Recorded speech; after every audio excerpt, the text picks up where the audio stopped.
A long time ago, I used to live in Las Vegas, and I had a neighbor. He was some drunk former military guy, and one day we were talking about just nothing. And he had told me that he used to work at Area 51, and so I was like, "Oh yeah, have you seen the aliens? What do they look like? Blah blah blah, yada yada." And he would never ever tell me nothing. You couldn't pry anything out of him. But one night we had a power outage, and like the whole neighborhood was black. You couldn't see anything. So the night sky was like really dark. You could see like a lot of the stars because there was no outside light to drown out the stars. And he was real stinking drunk. I remember this guy used to drink like a half gallon of whiskey every 3 days. So we're just talking and bullshitting, and out of nowhere he goes, "Hey, you see Orion's belt?"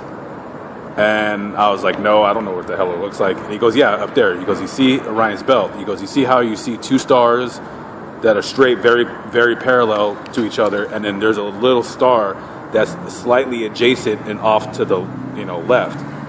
And I said, yeah, I see it, whatever. And he goes, "The bad aliens live on that adjacent star." And I looked at him and I'm like, "Okay, yeah, sure, whatever." And he goes, "Yeah, no," he goes, "I'm serious." He goes, the two stars, that's where the good aliens live. The bad aliens live on that other star. And he said the good aliens look like the traditional grays that we see in magazines, on the internet, with the big head, the big eyes. They're really small and gray. He said the bad aliens are brown colored, very tall, and they smell. I didn't know what the hell he was talking about, so I'm like, yeah, sure. And then I'm like, because I didn't really believe in UFOs then, but he goes, I said, "If there's really aliens," I said, "how do their UFOs, like, how are they able to travel from that star all the way over here? Because, we're dealing with, rocket engines and stuff like that." And he said that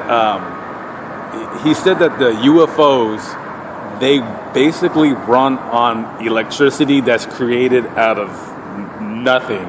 I think he said space. He goes, they have like it was really, he said it in a confusing way, but he said that the UFOs run on electricity that's gathered up in space, and that instead of how a rocket is driven by thrust, by a combustion engine, he says the reason how the UFOs are able to go so fast is that he said that there's an engine on a UFO that opens up a void in space, and it's almost like, he said, the UFO is not that it's being thrust, but it's falling into itself. I don't know.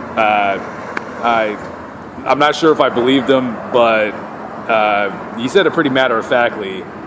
And he was, super drunk, because this guy, you could not ever have told him anything of a kind. You could never get anything out of him.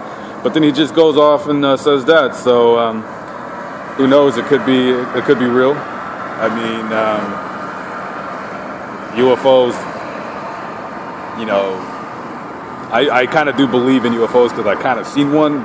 I'm not sure if it was real, but it was in the Mojave Desert, and there was a plane going overhead, but it was going way, way too fast to be a plane. It's almost like when you see a jet, and it's going over across the sky. It's probably doing 500 miles an hour, maybe 450.